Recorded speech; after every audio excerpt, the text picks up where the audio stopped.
Captain Zara Vex of the Galactic Council's Intelligence Division never expected her routine surveillance mission to turn into the most wanted hunt in the galaxy. She floated in the cramped cockpit of her stealth frigate Shadow's Edge, watching the blue marble of Earth spin slowly below her. The planet looked peaceful, almost innocent, but Zara knew better. This was humanity's homeworld, and humans were anything but innocent.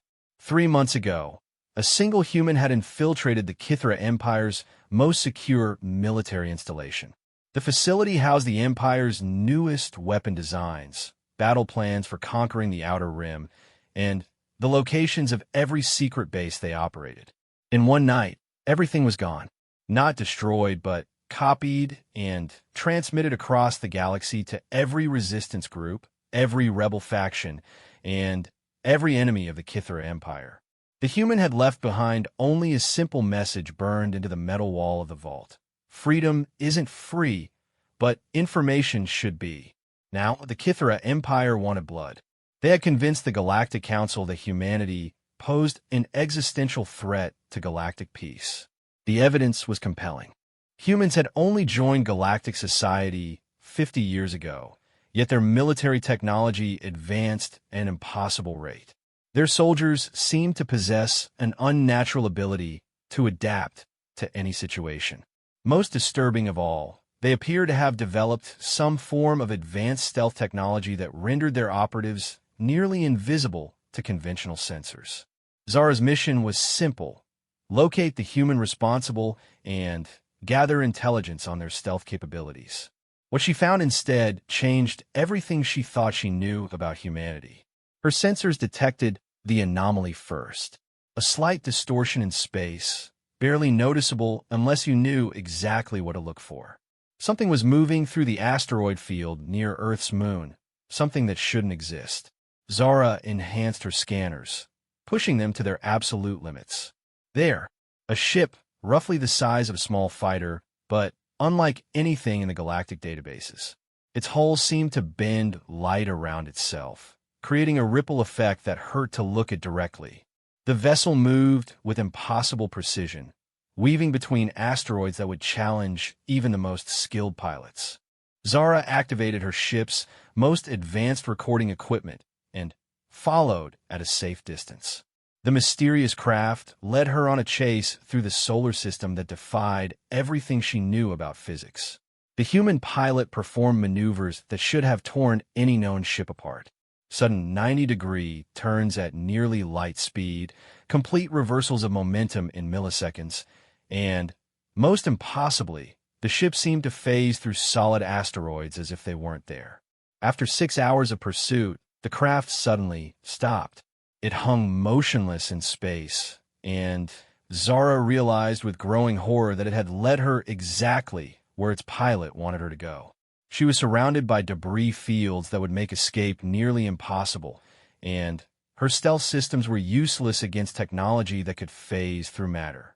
A communication request appeared on her display. Against every protocol she had been taught, Zara accepted it. The face that appeared on her screen was distinctly human, but unlike any human she had seen in official galactic records. The man appeared to be in his 30s, with short dark hair and eyes that seemed to hold the weight of countless battles. What struck her most was his expression. There was no anger, no hostility, only a deep sadness that seemed to pierce right through her. "Captain Vex," he said in perfect galactic standard, though she had never transmitted her identity. "You've been following me for quite some time. I assume the Galactic Council sent you to investigate the Kithra incident." Zara found her voice after a moment of shock. "How do you know who I am? How did you detect my ship?" The human smiled, but it didn't reach his eyes. "Your stealth technology is impressive by galactic standards, but humans learn to see through deception long before we reach the stars. My name is Marcus Chun, formerly of the Human Space Force, currently operating as what you might call a freelancer." "You're the one who infiltrated the Kithra base," Zara stated. It wasn't a question. "Among other things," Marcus replied. "But before you report back to your superiors, I think you should see what the Kithra Empire is really planning. The weapon designs I stole weren't just military hardware. They were planning something that would make the ancient purges look like minor skirmishes. Marcus transmitted a data package to Zara's ship. As she opened the files, her 3 hearts nearly stopped beating. The documents detailed a plan called Final Solution Protocol. The Kithra Empire intended to deploy bioweapons specifically designed to target the genetic markers of every species that had opposed them. Humans, Altarians, vegan colonies, even neutral species that had simply refused to bow to Kithra rule. The weapon could be deployed through their existing trade networks, spreading across the galaxy before anyone realized what was happening. Entire civilizations would simply cease to exist within months of exposure. "This is impossible," Zara whispered. "The Galactic Council has treaties preventing this kind of research."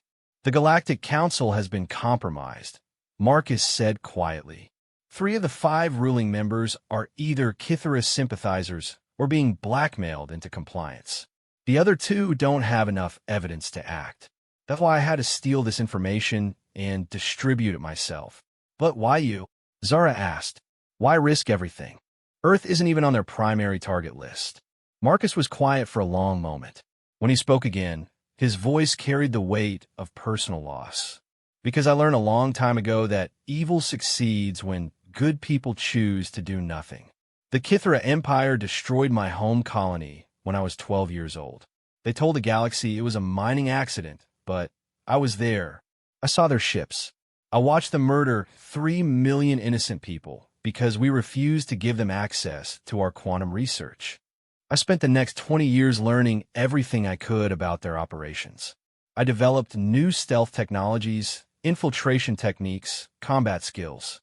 I became something they never expected, a human who could match their cruelty with precision, their ruthlessness with justice."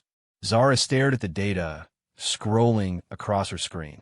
The evidence was overwhelming, undeniable. The Galactic Council wasn't just wrong about humans being a threat. They were being manipulated into eliminating the one species that could effectively oppose the Kithra Empire. "What do you want from me?" she asked. "Help," Marcus said simply. "I can't stop this alone. They're already mobilizing their fleets. In 72 hours, they'll begin deploying the bioweapon. I've identified the primary distribution centers, but I need someone with official Galactic Council credentials to access them." "You're asking me to commit treason." "I'm asking you to save the galaxy," Marcus corrected. "The question is whether you're willing to risk your career to prevent genocide." Zara looked at the evidence again, then at the human's face on her screen. There was something about his determination, his willingness to sacrifice everything for people he had never met, that reminded her why she had joined the intelligence division in the first place. "If I help you," she said slowly, "the Galactic Council will brand me a traitor. They'll hunt me for the rest of my life." "Probably," Marcus agreed. "But if we succeed, there will still be a galaxy left for them to hunt you in." Zara made her decision. "What do you need me to do?" Marcus's ship suddenly shimmered and became fully visible. It was even more impressive than her sensors had indicated, a masterwork of human engineering that seemed to incorporate technology decades ahead of anything the Galactic Council possessed. "First," Marcus said, "we need to convince the galaxy that humans aren't the enemy. And I know exactly how to do it." The plan he outlined was audacious, dangerous, and probably suicidal. It would require infiltrating not 1, but 3 separate Kithra installations simultaneously while broadcasting evidence of their crimes to every major news network in the galaxy. "They'll send everything they have to stop us," Zara pointed out. Marcus smiled, and this time it did reach his eyes. "Captain Vex, they sent 500 vessels to capture 1 lone human. What do you think they'll do when they realize there are 2 of us working together?" As they began planning their assault on the Kithra Empire's deadliest secrets, neither of them realized that their conversation had been monitored by deep space listening posts throughout the sector. The Kithra Empire was already mobilizing its fleets, and the greatest manhunt in galactic history was about to begin. But they also didn't know about the message Marcus had sent before their meeting. Across human space, on colonies and ships and hidden bases, other humans were receiving a simple transmission. The time has come. Remember your training. Trust no one but your own species. The galaxy needs to see what humanity is really capable of. The invisible war was about to become very visible indeed. Hashtag The Hunt begins. The Kithra war fleet materialized from hyperspace like death itself. 500 vessels of various classes, from massive dreadnoughts that could level planets to swift interceptors designed for pursuit and capture. Admiral Thex stood on the bridge of his flagship Dominion's Fist, his four arms working rapidly across multiple control interfaces as he coordinated the largest military operation in Kithra history. Target confirmed in the Sol system, reported his tactical officer. Intelligence indicates the human terrorist is operating from a stealth vessel of unknown configuration. And Captain Vex? Admiral Thex inquired, his mandibles clicking with anticipation. Her ship went dark approximately 6 hours ago. We must assume she has either been destroyed or turned traitor. Admiral Thex had commanded Kithra fleets for over 2 centuries. He had conquered 17 star systems and personally overseen the extermination of 6 different species. But this mission was different. This wasn't about conquest or resources. It was about survival. The human had seen too much, learned too much about operations that were supposed to remain secret for another decade. Deploy sensor nets throughout the system, he ordered. I want every cubic meter of space monitored. Use gravimetric scanners, quantum disturbance detectors, everything we have. This human stealth technology may be advanced, but no ship can completely hide its gravitational signature. What Admiral Thex didn't know was that Marcus Chun had been watching their fleet deployment from the moment they entered the system. His ship Ghost Protocol hung motionless in the shadow of Jupiter, its revolutionary phasing technology keeping it completely undetectable to conventional sensors. 500 ships, Marcus muttered to himself, reviewing the tactical display. They really want me dead. Captain Vex's voice crackled through their encrypted communication channel. Marcus, my scanners are reading massive energy buildups throughout their fleet. They're not just planning to capture you. They're preparing to sterilize this entire system. Marcus had expected as much. The Kithra Empire couldn't risk Earth surviving to tell the galaxy what they had learned. The destruction of humanity's homeworld would be blamed on a terrorist attack, probably attributed to the same human they were hunting. How long until your people can reach the distribution centers? Marcus asked. 18 hours minimum, Zara replied. My contacts in the resistance networks need time to coordinate simultaneous strikes across 3 different star systems. We don't have 18 hours, Marcus said grimly. Their advanced scouts are already moving into attack formation. I'm reading weapons charging on at least 30 ships. That's when Marcus did something that shocked even himself. Instead of running or hiding, he activated his ship's communication array and broadcast on all frequencies, both military and civilian. Admiral Thex of the Kithra Empire. Marcus's voice echoed across the Sol system. This is Commander Marcus Chun of the Human Space Force. You want to capture me? Here I am. His ship decloaked, appearing suddenly on every sensor screen in the Kithra fleet. But Marcus wasn't finished with his announcement. To everyone listening to this transmission, including the news networks I know monitor military channels, I want you to understand what's really happening here. The Kithra Empire has sent 500 warships to capture one human because that human exposed their plan to commit galaxy-wide genocide. Admiral Thex roared orders across his bridge. Cut that transmission. Jam all civilian frequencies. But it was too late. Marcus had used human communication technology that operated on quantum frequencies the Kithra couldn't effectively block. His message was already propagating across subspace networks, reaching news stations, government buildings, and private citizens throughout the galaxy. The evidence of their crimes has already been distributed, Marcus continued. But they can't let me live to testify about what I've seen. They can't let Earth survive to support my story. So they're going to destroy an entire solar system and blame it on human terrorism. The tactical display in Marcus's cockpit lit up like a festival of death. Energy beams, plasma torpedoes, and kinetic projectiles filled space as the Kithara fleet opened fire. But Marcus's ship danced between the attacks with impossible agility, phasing through solid matter when necessary, bending space-time around itself to avoid detection. For the next 4 hours, the galaxy watched in amazement as a single human pilot outmaneuvered an entire fleet. News networks broadcast live footage of the chase, with expert commentators struggling to explain how Marcus's ship could perform maneuvers that violated known physics. "He just flew through that asteroid," exclaimed Galactic News Network's military correspondent. "His ship literally passed through solid rock like it was empty space." But Marcus wasn't just running. Every few minutes, he would disappear from sensors entirely, only to reappear behind enemy formations.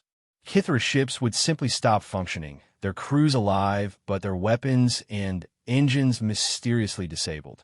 Within 6 hours, Marcus had neutralized nearly 50 vessels without firing a single shot. The turning point came when Admiral Thex made a desperate decision. If he couldn't capture the human, he would at least eliminate the evidence. He ordered his dreadnoughts to begin bombardment of Earth itself. That's when the galaxy learned that Marcus Chun was not working alone. As the first wave of planet-killer weapons launched toward Earth, space around the Kithara fleet suddenly filled with new contacts. Human ships, dozens of them, declaking simultaneously.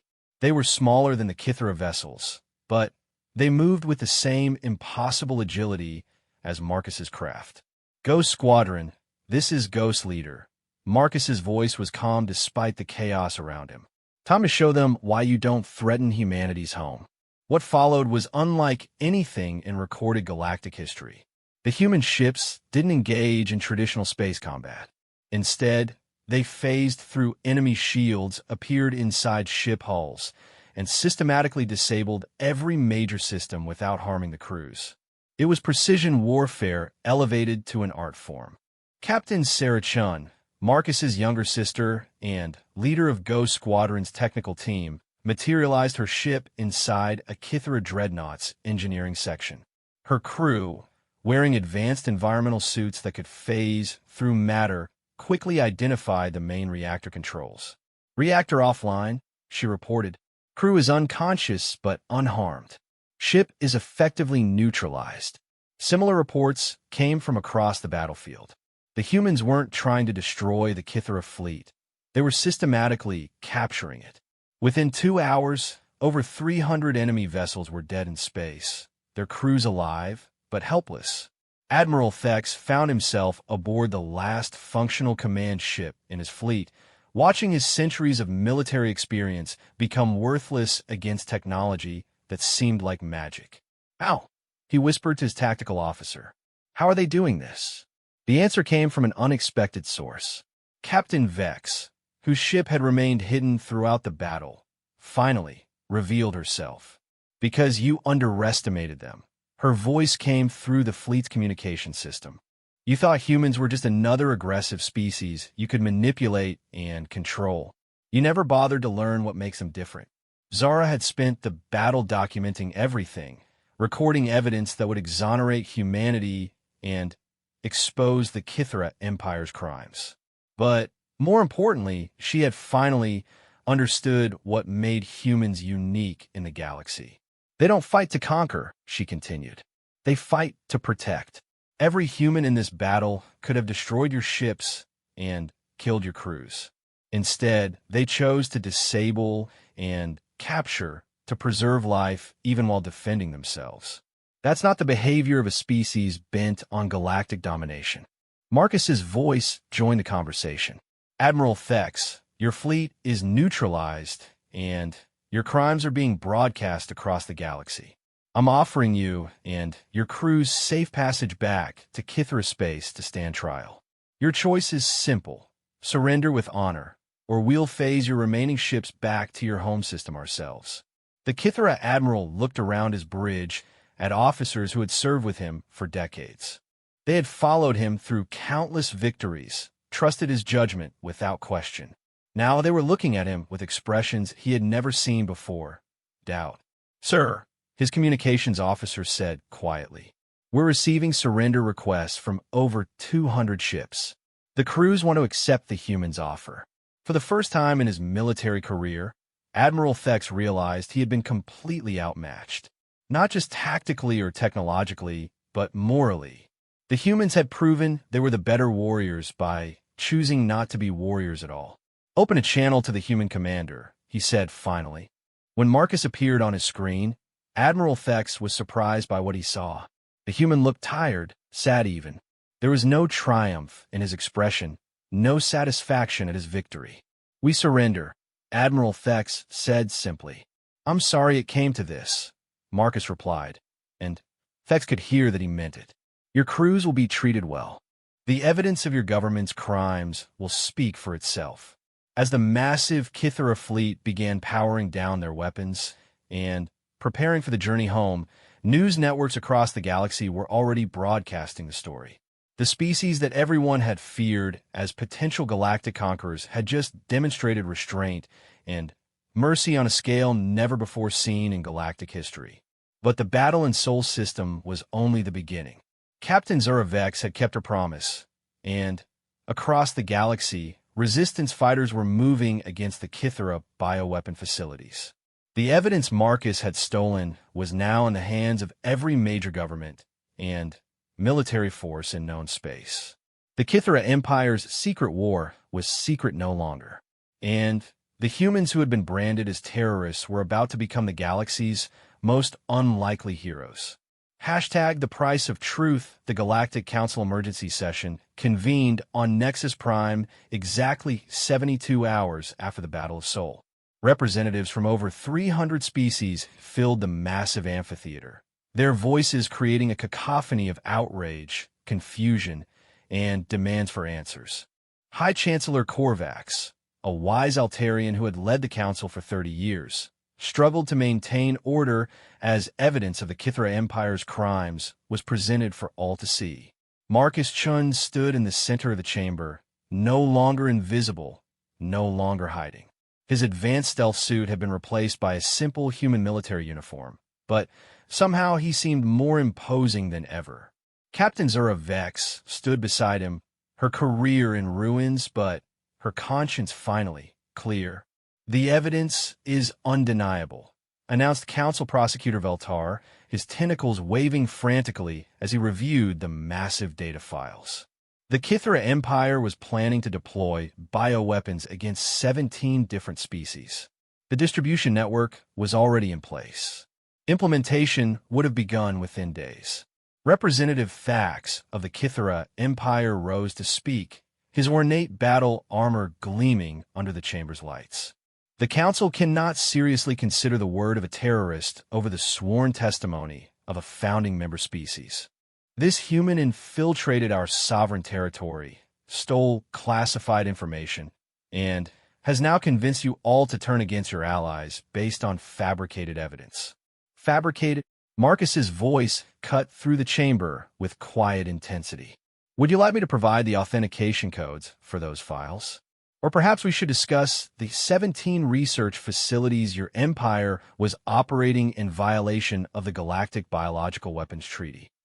The chamber fell silent. Everyone knew that authentication codes were impossible to fake, and Marcus had just demonstrated knowledge that only someone with deep access to Kythera systems could possess. High Chancellor Korvax activated the chamber's main display, showing detailed schematics of the bioweapons and their intended deployment methods. The evidence has been verified by 3 independent forensic teams. The weapons described in these documents would have eliminated all higher life forms on targeted worlds within 6 months of deployment. Even if that were true, Representative Thax continued desperately, it doesn't change the fact that humanity has demonstrated technology that threatens the balance of power in the galaxy. These invisible ships, these soldiers who can walk through walls, this represents a military advantage that we chose not to use for conquest, Marcus interrupted. Your empire sent 500 ships to capture me. We could have destroyed every one of them. Instead, we disabled them and sent their crews home safely. Does that sound like the behavior of a species planning galactic domination? Representative S.H. Lara of the vegan colonies spoke next, her crystalline voice ringing with emotion. The Kithra Empire targeted my people for extermination because we refused to surrender our quantum computing research. My homeworld has 18 billion inhabitants, including 3 billion children. According to these documents, they would all be dead within the year. Similar voices rose from across the chamber. Species after species confirmed that they had been targeted by the Kithra biological weapons program. The scope of the planned genocide became clear. Nearly half the galaxy's population would have been wiped out to ensure Kithra dominance. But then, something unexpected happened. Representative Zek of the Rigelian Trade Confederation stood and activated his speaking privileges. While I agree that the Kithra Empire's actions are reprehensible, he said carefully, I must point out that humanity's response has been equally troubling. They possess technology that makes them effectively unstoppable. How long before they decide that other species are threats to galactic peace? Murmurs of agreement rippled through the chamber. Marcus realized that even exposing the truth wasn't enough. The galaxy's fear of human capabilities was now working against them. That's when Captain Vex stepped forward. If I may address the council, she said formally. I have spent the last week working directly with Commander Chun and his team. I have seen their technology, their capabilities, their decision-making processes. I would like to share what I have learned about humanity's true intentions. High Chancellor Korvax nodded his permission. Humans are different, Zara began. Not because of their technology or their military capabilities, but because of their fundamental approach to conflict. Every other species in this chamber, including my own, seeks victory through superior force or advanced weaponry. Humans seek victory through making their enemies irrelevant.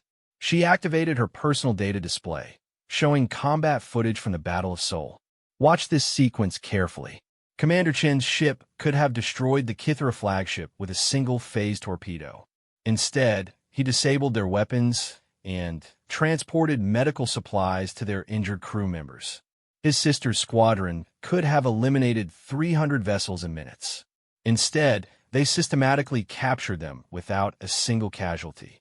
The chamber watched in stunned silence as the footage showed human soldiers materializing inside enemy ships, not to kill the crews, but to administer medical aid and ensure their safety during the boarding process.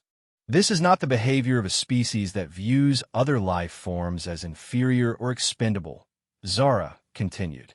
This is the behavior of a species that views all sapient life as inherently valuable, even when that life belongs to their enemies. Representative Thax was growing desperate. Pretty words cannot disguise the threat they represent. Their technology will be shared freely with all council member species, Marcus announced, shocking everyone in the chamber.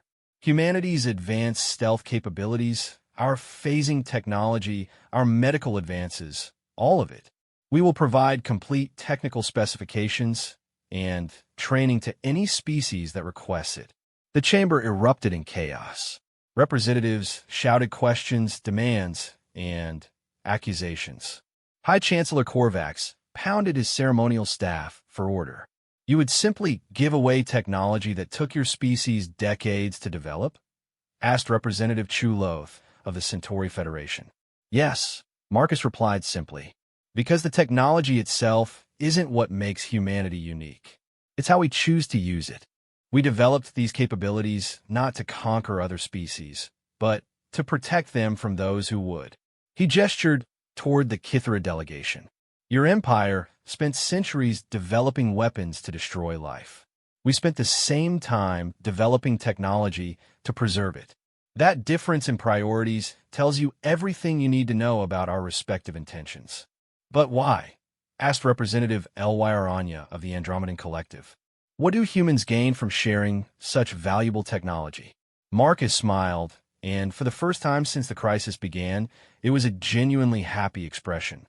We gain allies, partners, friends. We gain a galaxy where children of every species can grow up without fearing that their governments are secretly planning their extinction. He activated his own data display, showing images of human colonies throughout space. Humanity learned long ago that security cannot be built on the foundation of others' fear. True security comes from building a community where everyone has a stake in each other's survival.